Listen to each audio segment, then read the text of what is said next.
بہت عرصہ پہلے کی بات ہے، ایک خوبصورت شہزادی تھی جس کا نام ایزابیل تھا۔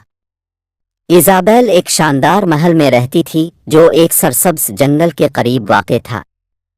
شہزادی کو پرندوں سے بے حد محبت تھی اور وہ ہر روز ان کے ساتھ باتیں کرتی اور انہیں دانہ ڈالتی تھی۔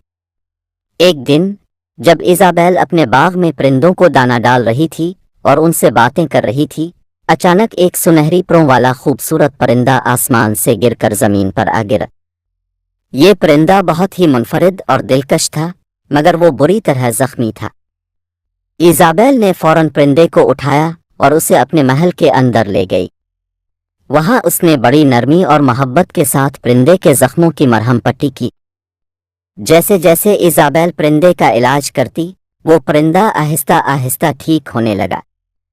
ایک دن پرندہ اچانک بولا، شہزادی ایزابیل، میں دراصل ایک شہزادہ ہوں۔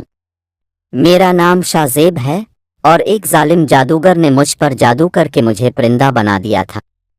اس جادو کو ختم کرنے کا ایک ہی طریقہ ہے۔ ایزابیل حیران ہو کر پوچھتی ہے، وہ کیا طریقہ ہے؟ میں تمہاری مدد کرنے کے لیے تیار ہوں۔ شاذیب نے کہا، کنواں کاف کے پہاڑوں میں ایک جادوئی جھیل کا پانی ہے۔ اگر وہ پانی میرے زخموں پر لگایا جائے اور میں اسے پیوں تو میرا جادو ختم ہو جائے گا اور میں دوبارہ اپنی اصل شکل میں آ جاؤں گا۔ اس کے ساتھ ہی میرے محل پر بھی پڑا جادو ٹوٹ جائے گا اور میری سلطنت دوبارہ زندہ ہو جائے گی۔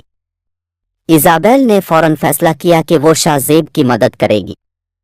اس نے اپنے سپاہیوں کو حکم دیا کہ وہ کنواں کاف کے پہاڑوں کی طرف روانہ ہوں اور جادوئی جھیل سے پانی لے کر آئیں۔ سپاہی بڑی محنت اور ہمت سے پہاڑوں کی چوٹی پر پہنچے اور جھیل سے پانی حاصل کیا۔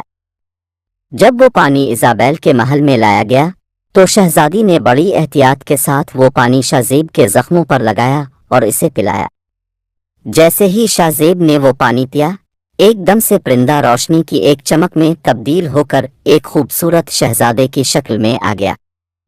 شاذیب اب دوبارہ اپنی اصل حالت میں تھا اور اس کا محل بھی جادو کے اثر سے آزاد ہو گیا۔ شاذیب نے ایزابیل کا شکریہ ادا کیا۔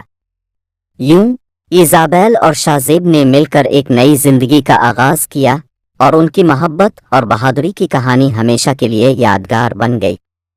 دونوں نے خوش و خرم اپنے محل میں رہنے لگے اور اپنی سلطنت کو مل کر سنوارا۔